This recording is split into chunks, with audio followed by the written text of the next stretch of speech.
uncovering and discovering the stories, lessons, and insights to help you be the hero of your own story. This podcast is brought to you by Reality Smash, a transformational studio that empowers purpose-driven entrepreneurs with disruptive technologies like ChatGPT and virtual reality to generate more revenue and create greater impact. Let's jump in with our host, Dylan Watkins, as he introduces today's guest. What up? On today's podcast, I have an amazing guest. If you are interested in using psychedelics in terms of treatment and therapy, or if you're interested in Burning Man, you may have heard of Zendo Project, you may have heard of MAPS. Well, on today's podcast, I have Sara Gael. She is a psychedelic therapist and educator. She began her journey at MAPS in 2012 with the Zendo Project. She served as the MAPS Director of Harm Reduction and the Harm Reduction Training and Education Coordinator. She's contributed to the development of the Zendo Project training curriculum and has facilitated psychedelic peer-supported workshops worldwide. So without any delay, I'd like to welcome Sara. Hey! Hello, Dylan. Hi. I'm so excited to have you on here. It's been a minute. I've been trying to, we've been going back and forth for a little bit. So thank you for coming on to the show. Yeah, thanks so much for having me. Yeah. How are you doing today? I am doing pretty well. Yeah, it's a beautiful winter day here in Boulder, Colorado. And I got some teaching that I'm doing today and just working. So yeah, things are going well. That's awesome. Have you always lived in Boulder? It seems like the place to be for kind of some of the work that you do. Yeah, so I've lived in Boulder for about 14 years. I came here for grad school, but I'm originally from Taos, New Mexico. Got it. Yeah, I feel like it's really interesting to watch people group up in different areas. There's like Austin, Texas, there's Boulder, Colorado, there's San Francisco. There's different places where people kind of congregate around like-minded activities and such. Have you seen it? Have you seen living in Boulder there? Is there a synergistic effect of the work that you do? Yeah, I think so. I mean, I think for a long time for people coming to Boulder, it's kind of been a place where it used to be, in the 60s and 70s, and with that bringing Europa, where I went to graduate school, it's always been a bit of a center for, a place where people, I think, have gravitated who are interested in big ideas and especially therapy and healing. And I think with the emergence of psychedelic renaissance, there's definitely been a lot of people who gravitate to Colorado, to Boulder and Denver. A lot happening here with decrim, psychedelic decriminalization. And so I've definitely found Boulder is just a wonderful place. We have a site here, Boulder MDMA PTSD site. That's a MAPS study site that we've been doing some of the MDMA research at over the past decade. So that's what I've been up to over here. That's awesome. Yeah, the psychedelic renaissance. It's an amazing term. And it's interesting too, because there is like this, there's like two cultures going on, right? So there's this culture that drugs are bad, so scramble your brain and all that old kind of way of thinking, right? And then there's also this culture where we know that there are a number of benefits that these types of medicines can have. And I would love to just because I have anecdotal information, right? I have like that kind of stuff. I'd love from just a scientific or clinical point of view, what are the current state of affairs with psychedelics being used as a treatment? Mm-hmm. Yeah, I mean, I think as you speak to culture, it's important also for us to be aware that these medicines have been used for thousands of years in many different cultures for, therapeutic and healing potentials. And so for sure, in the West, in our culture, there's been a lot of misinformation and stigma around psychedelics, all connected and related to the war on drugs.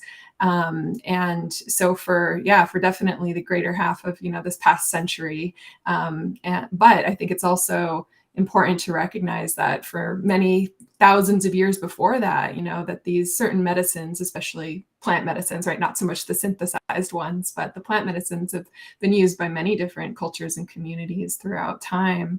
And so I think it's like in the West, sometimes we need to catch up. And I think psychedelics is one of those areas where I think that there's been a lot of waking up and awareness of the potential of these medicines. And so I work specifically with MDMA-assisted therapy for PTSD. And I also have experience working in ketamine-assisted therapy. So, I have that clinical work, and I've also worked in, I know we'll talk about today, the more peer support work in the more, you could call recreational spaces like Burning Man. But yeah, it's been really amazing in the past. I've been in this field for about a decade, and I've really seen in the past, especially few years, 5 years, that this work, beginning to become more, we call mainstreaming, right? Where it's becoming more recognized amongst the mainstream, including the public, as well as therapists, psychiatrists, researchers, and scientists for, the potential therapeutic value. And it's really interesting when I first got into this work, straight out of grad school, and I'd tell people what I'm doing, and they'd be like, "Oh, okay, so you're working with drugs." And, there was still a lot of stigma around it, and people didn't quite understand, that's a generalization. Obviously, there's a lot of people who were really open to that. But I've just seen that really shift now when I talk to people about what I do. There's so much more interest, and people are connecting it with the work that they're seeing out there in the papers and in the news when they hear about things like psilocybin assisted therapy for the treatment of depression or end of life with psilocybin. So we have MDMA PTSD. There's a lot of research being done with ketamine, specifically for depression. And so I think that what we're finding is that, a lot of these psychedelics are helpful for certain specific, you could call, certain diagnoses or certain what we call indications in the therapy field. And I really do think that we're moving towards a future where Rick Doblin, the founder of MAPS, talks about this a lot, where we're going to hopefully see spaces and clinics as well as community healing centers where people can come to receive treatment for a variety of things that they're struggling with, but also hopefully eventually for human optimization and helping spiritual growth and just general growth and transformation too. So I think there's in this culture, and I think that we've needed to kind of focus on how psychedelics can be applied to mental health specifically. But I also see that there's a lot, in the coming down that's going to be focused also on benefit optimization and human optimization, so to speak. It's always interesting to me. It seems to be that foot in the door style of first using this quote unquote taboo substances to treat the sick, and then to enhance the healthy. Right. And that seems to be the pathway, even though we know that there's benefits on both sides of it. There seems to be that pathway, the steps and the progress to say, look, the end of life, right, in a very special moment in people's time, right? It's a very powerful situation. And there has been some interesting studies around the benefits of psilocybin for assisting in the end of life moments. And I mean, very rare, not rare, but very special moments in time. Where do you think we're currently at? If you draw a through line of going from the end vision of there's sites all over the place and people can go and just go and enhance themselves and be the best version of themselves by using these types of treatments, and versus completely criminalized and taboo and you can't talk about it. Where do you think we're at on that timeline horizon? Yeah, I think it's really close. I mean, I think that I see it as exponential, like the growth that I've seen in the past few years. And that when I talk to my other colleagues in this work, it's really exponential. And I think it's that kind of, what do they call the 100th monkey effect thing too, right? Where it's like, as more and more people become aware that it really, it's starting to gain a lot of momentum. And so, it's interesting because you just talked about kind of that shift in needing to, first work with science and with these studies. And I think that a lot of people, while these psychedelics are seen to be, potentially helpful for a variety of different things, I think that a lot of people who have been working in the field for a while, it's kind of like people have known that these are potentially helpful, but we need kind of science to prove it. And especially in the West, science is our religion, so to speak. And so oftentimes I think psychedelic research is kind of, it's interesting because on one hand, it's really important, right, for us to see what are the potential applications to support people who are truly suffering, right? And then on the other hand, a lot of people who've been exploring and using psychedelics for decades, are kind of like, well, yeah, of course that this is helpful for that. Or, if you talk about maybe people who are down in South America using, and working with ayahuasca or other plant medicines and sitting in dietas, it's like, well, yeah, of course this is useful. And so now we're seeing all of this research, going into this potential work. And so it's the culture that we're in right now.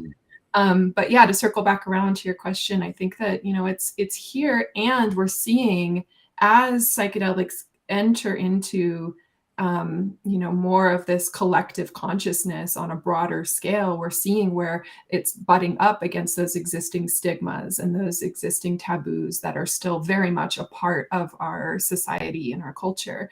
And so I think that oftentimes, and you've seen this with the psychedelic research, is the sort of limiting factor continues to be drug policy and regulation, and these old draconian laws that we have around prohibitionist approaches to drugs and drug regulation. So that's what has curbed so much of the research over so many years. It's been a 36-year, almost 37-year process for MAPS to finally get to the stage where we're at with the MDMA-assisted therapy, where we've just, we're submitting our data for phase 3 and to the FDA to hopefully get this approved for the treatment of PTSD. And it's like, that's so many years, and it's because of the laws around these substances. Yeah. Thank you for keeping up the good fight for us. 37 years. I know there's a lot of sideline people that are going, go for it, keep fighting, we appreciate it, and being able to actually push these things through, because we do know, again, anecdotally, that there is benefits. But it takes a lot of effort and a lot of work to try to change, especially these regulations and big businesses, to make this happen. And can you just describe for me and the audience, you talked about it being a phase 3 approval. What's phase 1, phase 2, and why is phase 3 such a big deal? Yeah. So in this first phase 3 trial with MAPS, it's a randomized, double-blind, placebo-controlled trial. I know that's a lot of words. And it's really looking at the application of MDMA specifically for PTSD. And so those results, we had a bigger number of people that we saw in the phase 3 trial versus phase 2. And so in the phase 2 trial, we're really looking at phase 1 and 2 of clinical trials are often really looking at safety and efficacy. So, and then phase 3 is often taking that, what's been established for safety and efficacy in phase 1 and phase 2, and bringing that out to more, a bigger group of the population. So that's, in a short way of saying it, that's some of the difference between phase 1 and phase 2. And our phase 3 clinical trial was completed in November of 2022. And the next step in this is analyzing the data from this study. And those results will hopefully be announced soon after the data has been analyzed and compiled. Yeah. And then, and then ideally, then that would be, FDA, go through FDA approval. Yeah. So then with the FDA approval, once it gets to phase 3, then they're allowed to have it. Is it the benefit of that, it opens up distribution, or how does that? So then after, so if the FDA approves MDMA-assisted therapy for market use, then the DEA subsequently has like some amount of days, I think 90 days, to reschedule the MDMA drug product. So that would put us into commercial use sometime in 2024, most likely. Yeah, so it's essentially a rescheduling, and it's important to state that this has never been done before. There's never been a drug combination with therapy, because it's not just the drug, it is the MDMA-assisted therapy, and the FDA is not in the business of therapy, right? They're in the business of drug approval. So, this therapy is really structured to facilitate the participant inner healing intelligence and their ability to, the ability for the mind to heal itself. And I can talk more about kind of the mechanisms by which it works. But yeah, so it's a very new thing for the FDA to be, looking at this, this specific investigational treatment. treatment. Yeah, and it was designed under a special protocol assessment with the FDA. And yeah, so it's an exciting time. I love it.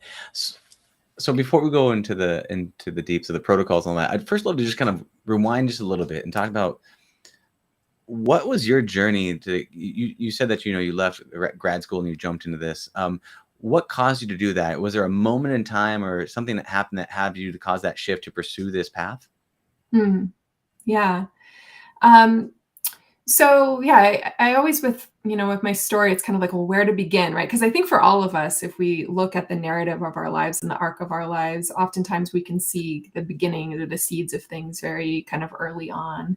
And so, yeah, I think for me, I explored with psychedelics when I was younger, when I was in my teens. I grew up, I think I said, in Taos, New Mexico, and so that was part of my journey as a young one and my exploration. And then later on, not at the time, but later on, really recognized that those experiences as really transformational in my experience and very formative for me. Really kind of helped me see the world in a more expanded way, helped me see myself and recognize myself in, just learn more about how I worked and how others worked. And so that was those were very powerful experiences for me. At the time, I wasn't aware that psychedelic therapy was a thing and that these medicines had been researched in the 60s. I just was, a young person who was exploring. And so, so that was, my younger experiences. And then I actually went to study environmental science. I was from a young age, had a passion for wanting to work with the environment and help to heal, the environmental crisis. And then I really started to realize in my undergrad how much that the issues that we were having with our environment were not obviously environmental issues. They were human-caused issues. But I started to recognize, for me, the connection that I made was that the environmental crisis was actually a crisis of consciousness, and that, when humans are disconnected from one another and when they're disconnected from the environment, that this is ultimately a crisis of the mind, a crisis of, you could say, the soul or the spirit, where there's a disconnection there. And, because a healthy organism doesn't destroy its home, right? We see that in nature. Like when something is in a state of health and wellness, it doesn't typically destroy the very thing that's keeping it alive. And so I started to make those connections, and I decided at a certain point in my undergrad and when I was deciding to go to grad school, that what I actually wanted to study and what I actually wanted to put my focus on was in, helping to heal and attend to human consciousness. And so I found the transpersonal counseling psychology program at Naropa, and yeah. It's really interesting. What I like about that is you kind of looked at from what I'm hearing, you went to like the root cause. You said, okay, I want to heal the planet. What's the problem with the planet? People. What's the problem with the people? The crisis of consciousness. How do I help with the crisis of consciousness? Well, I know that this has been somewhat effective for me, so let's see if I can kind of help and have greater impact for other people. Is that the through line of what I'm tracking in what you're saying? Do you agree? Yeah, I mean, I think that when I first started, it is, yeah. And when I first started studying psychology, I didn't quite yet make the connection of like psychedelics. It was almost like I was studying, and then I met some colleagues, connected with some colleagues, and I really started to learn actually about how psychedelics had been used historically, and also how they were being now currently applied in research settings and clinical settings. And so then I was like, I made the connection there, and I was like, oh, this is happening. This is something that I really want to get involved in. And at that time, there were very few opportunities to get involved in psychedelic research or therapy. And I was just lucky enough, I guess you could say, to meet some amazing mentors who kind of brought me under their wing and brought me to Burning Man, where I met Rick, and you brought me onto the MDMA study in Boulder. And yeah, so I'm very grateful I've had a lot of mentors and teachers in this field that have been very instrumental for me in working in this. But that is the story of mankind, though, really, is like you have mentors that kind of give you a path, and then you help along the way, and then you create opportunities and mentor for other people to kind of facilitate and kind of have what your intentions are impact and grow. And that's why I love the segueing into what we're talking about here, the cultural genesis of Zendo, the Zendo Project. I'd love to dive into that a little bit, talking about how you took all this knowledge and maps and then what that evolved into, or the genesis over at the Zendo Project at Burning Man for people that don't know. Yeah, absolutely.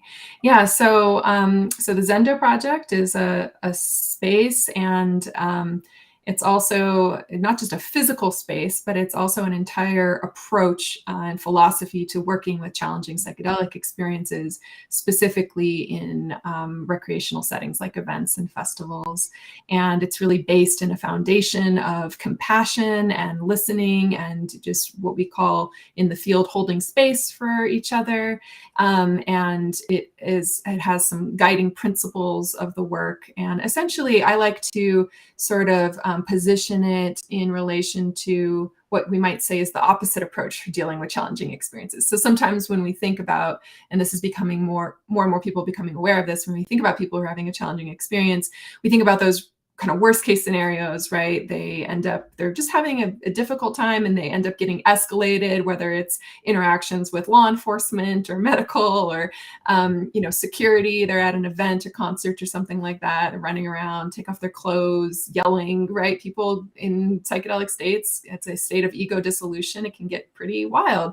And so we think sometimes of the very unskillful ways of addressing those. And so with Zendo, the intention really is that a lot of these challenging experiences are easy to work with, easy to de-escalate, and that through some simple practices, a lot of which have been adopted from psychedelic-assisted therapy, that we can support people in these experiences.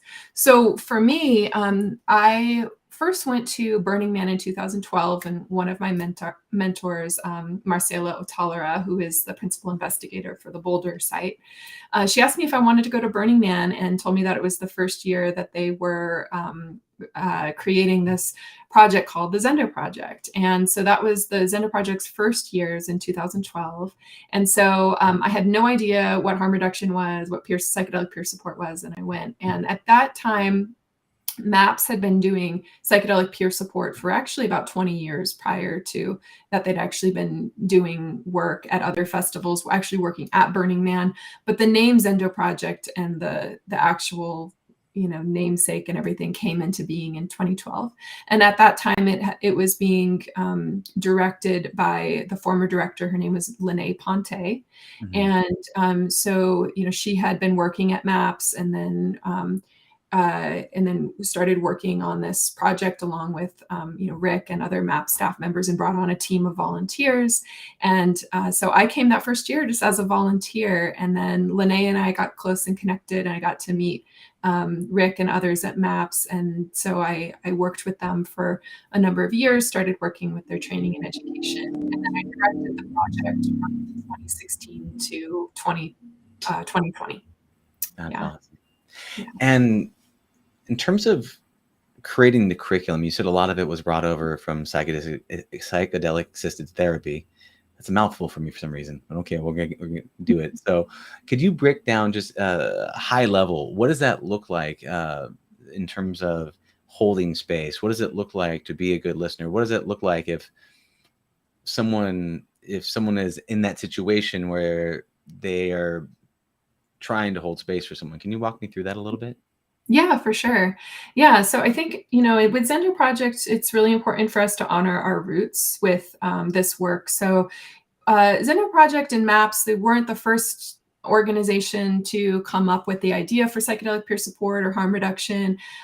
We can kind of look at this like in kind of formal peer support harm reduction. Really, we saw, in the 60s, there was the hog farm. I don't know if there's some good documentaries out there on Woodstock where you could see that, they were trying to do some work there with peer support. And so when psychedelics first really came into the West and people were experimenting and exploring, there was a lot of intense experiences that people were having. And so when you look back on this previous century, there's definitely, you can see a lot of examples of individuals, organizations that formed together to care for the community, right? To care for one another, with a recognition that if they didn't do so, that those situations could get out of hand, and that then they would end up end up being dealt with in a less skillful way, right? So Zendo Project I see as an evolution of a lot of groundwork that had already been done by many individuals over the years. And so by the time that, Zendo Project had come around, MAPS had written the protocol, the MDMA-Assisted Therapy protocol, and there was, I think that is a very foundational protocol. So if you look at that MDMA-Assisted Therapy protocol, I think that a lot of the psychedelic-assisted therapy that we see today is influenced by that protocol. MAPS is an open science, open books organization. So from the very beginning, the manual, the psychedelic-assisted therapy training manual was out there. And so that manual was pretty influential for the Zendo Project. And so a lot of what the approach is, whether it's with psychedelic-assisted therapy or peer support, is that it is based in a lot of the premise of the inner healer and the idea that each of us actually has an inner healer or a wise part of ourselves that actually knows what we need in any given point of time. And that with one of the tenets with psychedelic assisted therapy is that challenging experiences are just normal, right? So in psychedelic assisted therapy, you expect, similar to how you might expect in an ayahuasca ceremony, that difficult things are going to come up, they're going to arise. When you're working with, say, PTSD in a clinical trial with MDMA, you just expect that somebody's working on their PTSD, those difficult things are going to come up, memories, thoughts, feelings, sensations. So we know that psychedelics are a catalyst potentially for healing, and that healing process brings things to the surface in order for them to be made conscious so that the person can become aware of them so that they can actively work on those things. So in a therapeutic, clinical, or even a ceremonial setting, that's sort of like it's recognized, right? Like, oh yeah, challenging. Like nobody I talk to go into like an ayahuasca ceremony and is like, yeah, I'm just expecting it to be a lot of fun. Like if you think that that's going to be your experience, like, oh, you might need to do your research a little bit before going, right? People know it's like, yeah, this is going to be work. This is going to be hard work. But I think what we see in the recreational environments is that somehow that isn't translating. Now, when people take psychedelics in a recreational environment, often they are just thinking, oh, I want to take some psychedelics because I hear that they're fun and I'm going to have a good time. They're not often taking them with a sense of like, oh, I'm going to take psychedelics because I really want to work on my childhood trauma at this rave or Burning Man. Like I really want that, and that's shifting. More people are becoming aware of that and using it for healing purposes in all types of settings. But I think that, so one of the foundational premises of this work of psychedelic peer support is that challenging experiences are not the problem. That's just what happens when psychedelics catalyze a process.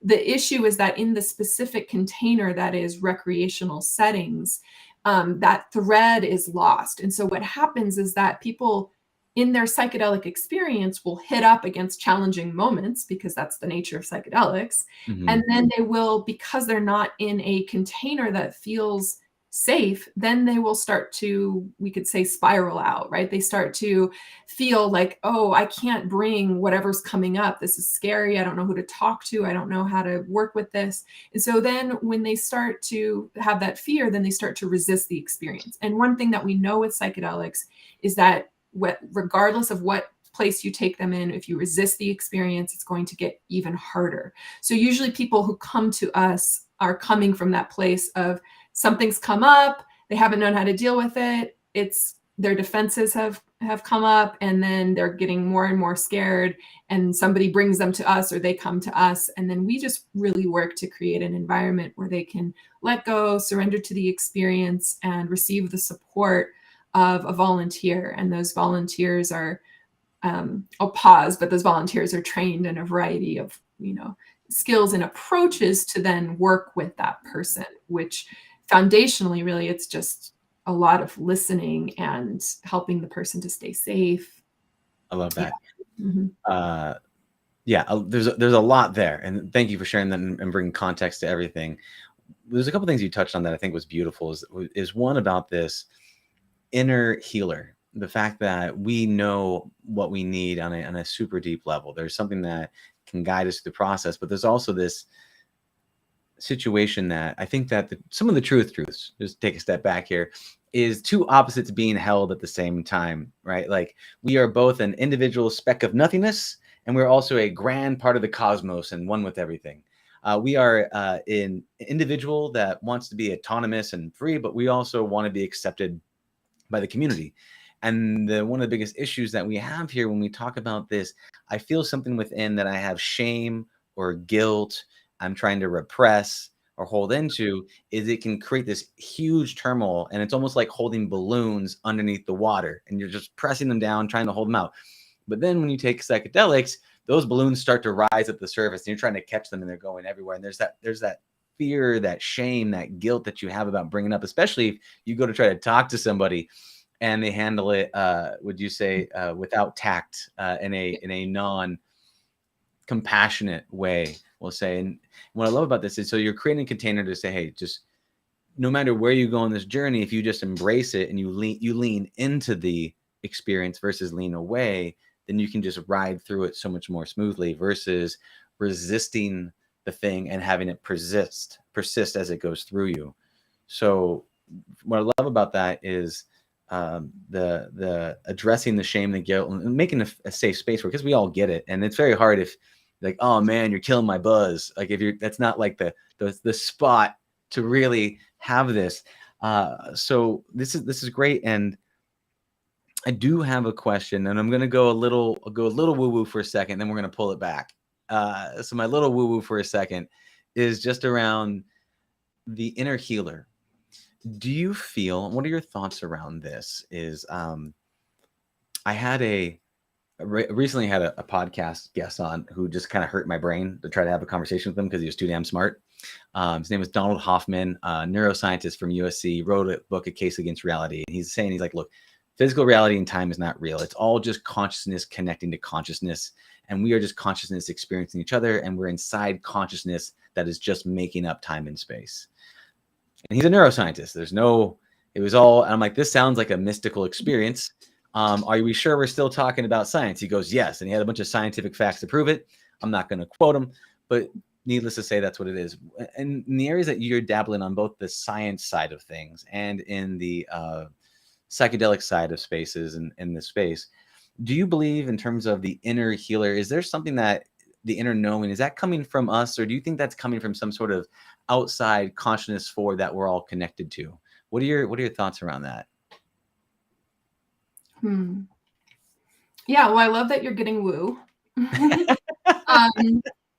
So yeah, I mean, I'll out myself. I'm pretty woo. I'm a transpersonal counseling, like, that's my focus. I look at spirituality. I like to explore, altered states and how altered states can help connect us to spirituality. So when you look at kind of like psychedelic science and research, I'm much more on that end of things than, the more, you could say that's what I love though about this guy that you're talking about, because he's bridging both, right? He is. Science, and that's what I think we're seeing so much of, is like, the science is finally catching up to what I think a lot of cultures have been aware of, once again, for a long time, where we have to kind of use science to kind of prove what, I think a lot of cultures have known for a long period of time. So yeah, it's specifically to your question. Yeah, it's great. I mean, I think to begin, I have no idea, right? None of us really know. That's fair. And so just give that disclaimer. But yeah, I mean, I think that it's been really wild over the past, 10 years to just see so many people in these psychedelic states. And, the quote that you started giving from, sorry, what was his name? David? Donald Hoffman, Case Against Reality. Yeah. Like what he's saying and how he's saying it sounds also so much like what somebody would be shouting on LSD, right? Like, totally. Or what some of the mystics throughout time and history. And I asked him, I said, is this from a psychedelic experience? He goes, no, this is from neuroscience. I go, okay, all right. Sounds good. It's also like Hafiz and Rumi, like the mystics throughout time. And so, yeah, I think that is one of the spaces that people can connect to on psychedelics, is this sense of, that our consciousness is really all one, right? When we talk about all one and we talk about oneness, which is such a phenomenon of the psychedelic experiences, people feeling like it's so beyond our ability to comprehend outside of, typically an altered state. And there's many ways to alter our reality that's not psychedelics, right? Like Buddhists have been talking about this phenomenon for, thousands of years. And so, this idea that, that we are connected, that we're all connected, that we're all one. And so I think that when we're talking about consciousness and what's within and what's without, right? Like what is us, what is me versus what is something outside of me. I tend to, first of all, just love that the mystery, like I said, that none of us know. And I do think that one of the things that I've seen in psychedelic experiences and that I've witnessed others is really that connection to, oh, it's all one thing, right? That actually my consciousness is connected to the greater collective consciousness and also to the consciousness of the planet. And so, yeah, it's hard to say what's within and what's, and what's without, what's outside of us. But I do think that when people really touch into this inner wisdom, what I can say is that it feels very profound. And I know that, my colleagues working with MDMA therapy will say often a similar thing, which is that the inner healer is intact regardless of what's happened to somebody. So when we think about trauma and the impact of trauma, what I've seen in working with people with PTSD is that that the inner healer is always there. It's always there, able to access it. And the MDMA can help us access it, but it's always there. It's not like the MDMA causes it or it's a drug effect. I truly believe that the MDMA helps us to unlock a latent thing that is already there and help people connect in with this. And when that happens, whether it's in the Zendo space or it's in the work with MDMA, it feels like a very profound, deep knowing. Yeah. And I think that is a consistent experience around across different psychedelics, is like a deep knowing and an almost like a sense of things being truer than truth, right? Or a reality being more real than our, so to speak, our consensus reality, right? Yeah. It's interesting too, because you talk about that. It almost reminds me of the Buddhist philosophy of the like everything is okay, even if things aren't okay, it's okay. And there's this consciousness that's always observing. Like you are not your thoughts, you are not your feelings, you are not those things. You are this consciousness that is witnessing and experiencing this. And Donald Hoffman liked it to the point of putting on a VR headset and you're experiencing life through this VR headset. But you are not the player in the game. You are the thing that is experiencing this reality, experiencing this life. And there is a truth that for anybody who's experienced these other types of realities or whatever you want to call them, there is that truth, that deep fundamental, everything's okay and we are all connected. And that sense of, and it's funny because like we all kind of, it seems always goes back to that unity. We are all one at the base level of things, which is a very interesting place. And when you get there, when you actually experience it, not just logically read it on an Instagram post as you scroll across 10 other posts along the day, but you actually get that deep sensation and you anchor that in, there is a sense of just peace, a sense of, and is there a way with, like, through these experiences that you've given, have you seen pathways to help people uncover that truth through the inner healing process? Is there ways to do active guiding, or is it something that they have to kind of come across on their own? Mm-hmm. Yeah. So there's different approaches that I might take with someone in a peer support setting versus a therapy setting. Yeah. But I do think that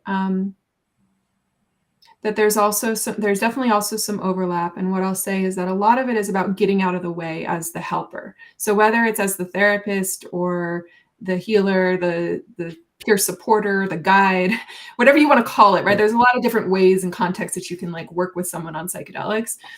A lot of it is getting out of the way and helping to really put the focus on the person, right? So,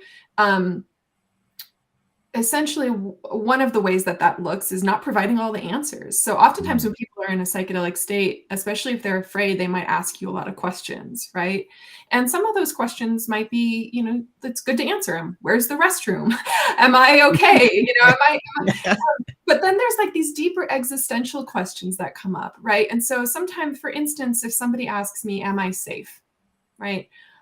That's a big question, right? So we can make sure that they are physically safe. We can make sure that, that they are in a place where they are less likely to harm themselves. We make sure we always are working with the medical people on site to make sure that they're actually medically safe, right? Because Mhm. we always want to make sure that someone is actually, and it's actually an emotional psychological experience. That's one thing we don't have to worry about as much in the research, even though we're definitely tracking vitals, but we know what we gave the person, Yeah. right? Yeah. And we've monitored them and they've gone through a screening process. Whereas when somebody comes to you in a recreational state, you have no idea what they've taken. They could have taken things that were adulterated. So Oh, anyway, yeah. back to this piece. So Sure. we're tracking all of those things and making sure that we're doing what we can to ensure their physical, psychological, emotional safety. But am I safe is like also a really big Oh. existential question. Are any of us safe? This is a harsh, crazy world, and at the same time, we're all one and everything's okay, right? So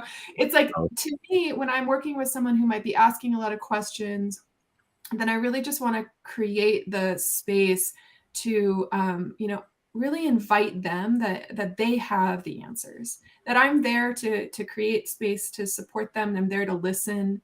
I'm there to be an ally.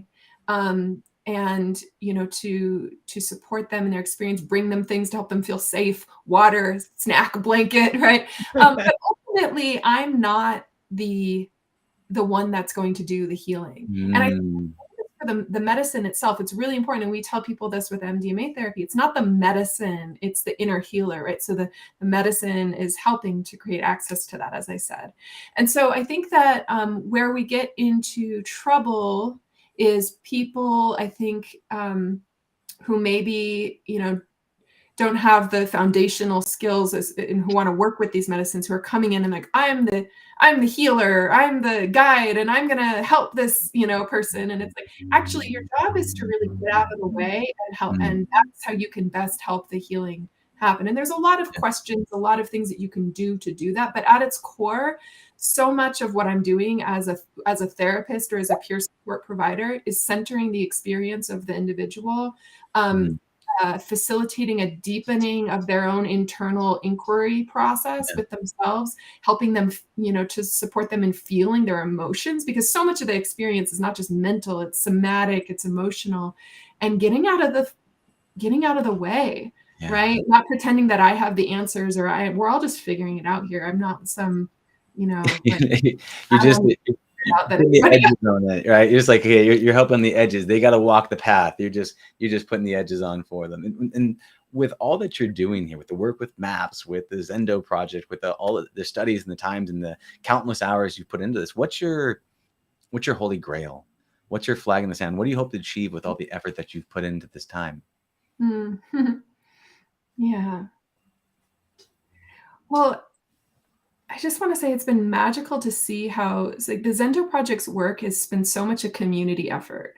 And so, there's been different directors at different times. There's been different people working on the project. But I think that from the beginning, the work with Zendo has always been a community program. We're always bringing in, it's a bunch of, volunteers and staff where the center is, the focus is on the community. And what I've seen is that the Zendo Project has really helped to bring people together to support each other.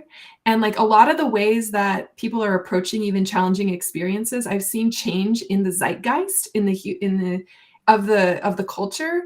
And I think that Zendo has helped to plant some of those seeds. So for instance, one of our principles, we have 4 guiding principles, and one of them is difficult is not the same as bad. And that idea, people often, the idea with that is that people often say a bad trip. And we've been trying to reframe it as like, when you say something's bad, it's not a lot of room to work with it. So we really wanted to reframe that as difficult. And I see that as changing. People now start to talk about difficult experiences instead of bad trips. And so I feel like it's planted a lot of little seeds, but at the end of the day, I think it's been the ability to see community come together to support one another, and the idea that that we're all just walking each other home, the idea that we're all just supporting each other through this experience of life. And so to me, to have contributed to that in any way has been, to me, that it's been incredibly rewarding and meaningful, and brought a deep sense of purpose to my life. That's beautiful. That's beautiful. I love the thing. Difficult is not the same thing as bad. As I take my daily cold showers in the morning, I remind myself of this. So I was like, this is a gift. This is a gift. I'm clenching various body parts to not freeze death. Totally. It's a gift. I love it. It's beautiful. So if really it is, the community coming together to all collaboratively walk everybody home, and to really get that mindset of difficult is not the same thing as bad. What is the dragon? What is the thing that's so difficult to overcome in order for you to facilitate this and make this happen? Like in the culture, like the things that are. Yeah.